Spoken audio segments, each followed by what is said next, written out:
Destination reached, Temple of Heaven. Temple of Heaven Park is one of Beijing's historic treasures. It's where Chinese emperors would pray for bountiful harvests.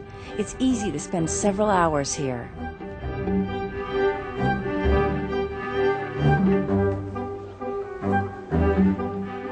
I'm all done seeing the Temple of Heaven, and what's nice about taking a cab is you get in, you go, and you're done. Now I'm off to see Sanli Twin.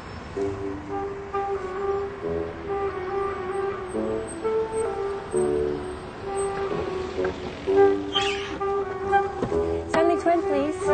Ni hao.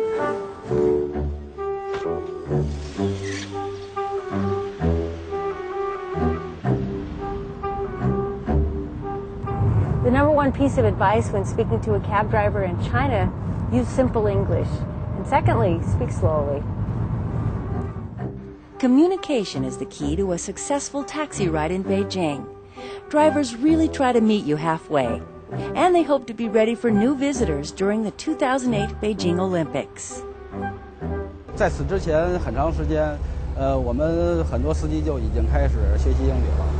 我想2008年的时候应该 OK。 When you don't have time to walk or the energy to figure out the public transportation system, Beijing taxis are your best bet.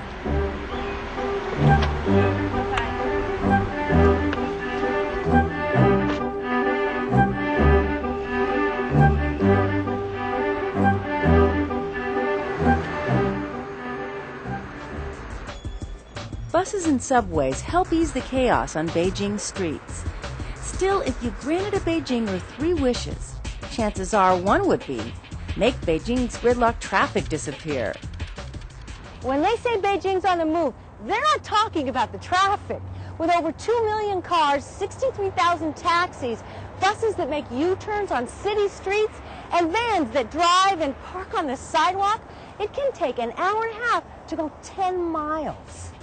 As China's economy continues to boom, so does its traffic problem. One student from Norway, who's been living in Beijing for 6 months, gave us this advice. I think no matter what you do, you should never ever take a taxi at 5 o'clock in the afternoon because you will be stuck in traffic forever. A decade ago, most Chinese could not imagine owning their own car. Nowadays, with incomes on the rise, more and more Beijingers can afford them. So they're shifting gears from 2 wheels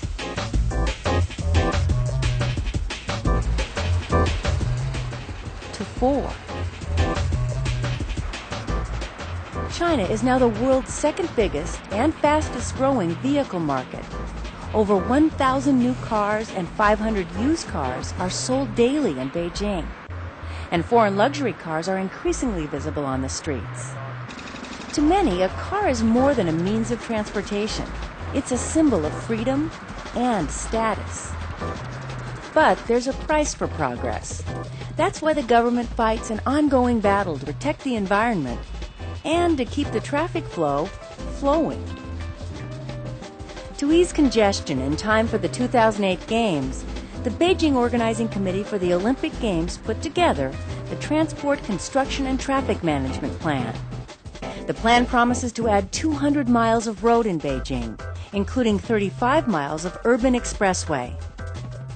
The urban expressway system is the backbone of Beijing's roadway transportation. It consists of 5 major ring roads circling the city and a network of highways connecting them. Just as you would count the rings of a tree trunk to figure out the age of the tree, Beijing's growth can be determined by the number of its ring roads. And the bullseye? Tiananmen Square in the Forbidden City. The most recently completed loop is about 9 to 12 miles from the city center. The construction plan's additional expressway miles will make it easier for people to enter the city.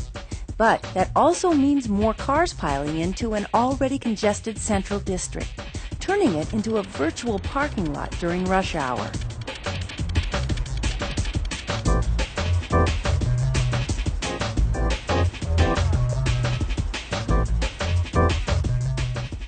Actual parking lots, on the other hand, are one of the missing features of Beijing. Many buildings, especially older ones, were designed without cars in mind. In fact, the city is short 1 million parking spaces by international standards. Now, parking lots are a must for new developments, like this one. The shift to car culture also means more shopping malls and large grocery stores. Mega stores, once unthinkable in Beijing, are becoming ordinary. The city is also building free or low-cost commuter parking lots. That way, drivers can park near the 4th or 5th rings and take public transportation to the city center. Come game time, the improved infrastructure will help ease traffic. But the Beijing Olympics Committee isn't counting on this alone. They promised to reduce the traffic flow in the city by 25% during the Games. That will mean 1 million fewer cars on the road. Beijing's plan to reduce traffic was tested in August 2007, prohibiting cars with certain license plates from driving altogether. License plates ending in odd and even numbers alternated days. That resulted in 1.3 million fewer cars a day entering the city. Similar traffic restrictions will be in place during the 2008 Summer Olympics. And following in the footsteps of previous hosts, Sydney and Atlanta, they'll ban local citizens from driving private cars to Olympic venues. If the highway were this jammed, you'd never be on time for the opening ceremonies. Problem solved. Just like other host cities, Beijing will dedicate an entire lane to Olympic-only traffic. A special traffic management center is dedicating 130 miles as Olympic traffic-only lanes. That way, the athletes and officials can be sure to get to the events on time. But once the Olympics move on and these express lanes return to the masses, Beijing's residents are hoping some of the improvements will be long-lasting.